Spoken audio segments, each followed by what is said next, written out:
So tell us your name. I am Dominique Norman, use she, they pronouns. So I'm a writer, a professor, educator, activist, proud parent of a cat, a Leo, Gemini rising, Scorpio moon. What do you teach? So I have previously taught intro to fashion studies, fashion history. I've taught at Parsons School of Design, and currently I teach fashion journalism, fashion media and culture, and I created a course called Call to Action, Inclusion in Fashion for LIM College. What was that journey like for you growing up, and where are you at now?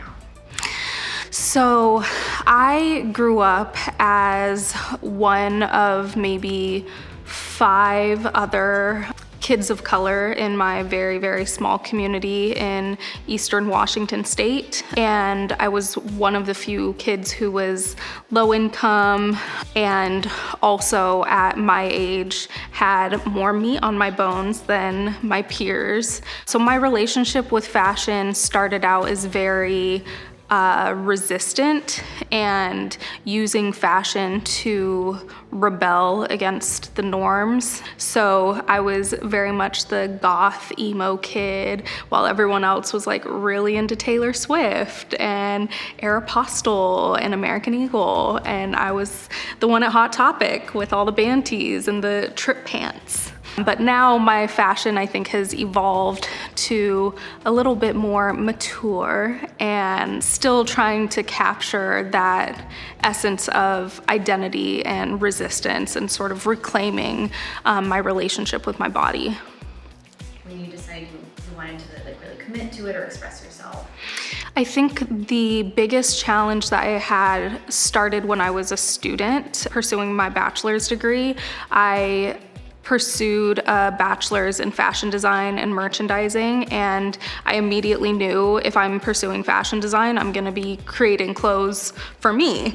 And I very quickly learned that all of the clothes that I'd be making would not fit me, that they would all be taught on a size 0 to 2 dress form, and I was not that, never been that. So I had a sort of rebellious moment of like, I'm here paying for this education. I'm gonna do what fits me, what works for me. So that's how it initially started, and it's just kind of grown and spiraled from there. And I ended up becoming the first person to create a plus size collection at my university. So how do you feel about fashion today when it comes to inclusivity? I think the word itself gets thrown around a lot and is used very incorrectly. Inclusivity, diversity are things that have really been a roller coaster. It's had its peaks and valleys, especially over the last 5 to 10 years. But in terms of actual diversity, right, when it comes to representation, we see a huge lack of representation just in the actual numbers and the data of who is being represented on the runways, in street style photos, and in actual retail settings and having access to participating in fashion. So the lack of diversity means that there is also a lack of inclusion, because as plus size people, we are not being included in these conversations to therefore make it more diverse for everyone.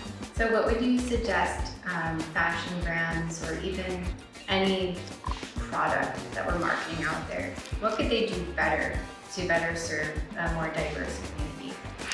I think the first thing they could do to do better is look at the numbers, look at the data.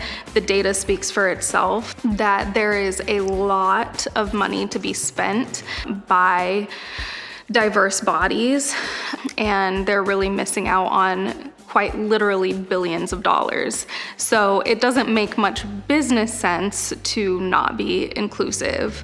And secondly, I would say actually listen to those voices, include us in the conversations, because to just be making business decisions without actually having any representation or insight for the communities that you'll be serving, you won't be serving us accurately.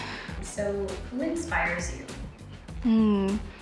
I'm sure everyone has said it, but my mom, she is a fashionista through and through. She is the kind of person who won't leave the house with at least a pair of earrings on. So she definitely inspires me. I think today, people who inspire me are other diverse voices, other Black women, other plus size people, trans folks, folks with disabilities, and how we show up in the fashion and beauty space. How would you define confidence? I think I would define confidence as how you feel internally. It doesn't have to be expressed outwardly. It can be just a personal relationship you have with yourself and the ways in which you are saying no to the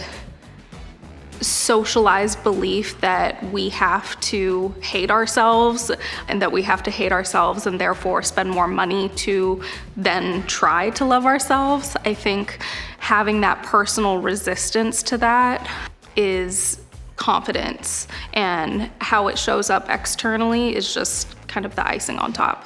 Do you have any confidence tips to share with the VodCon community?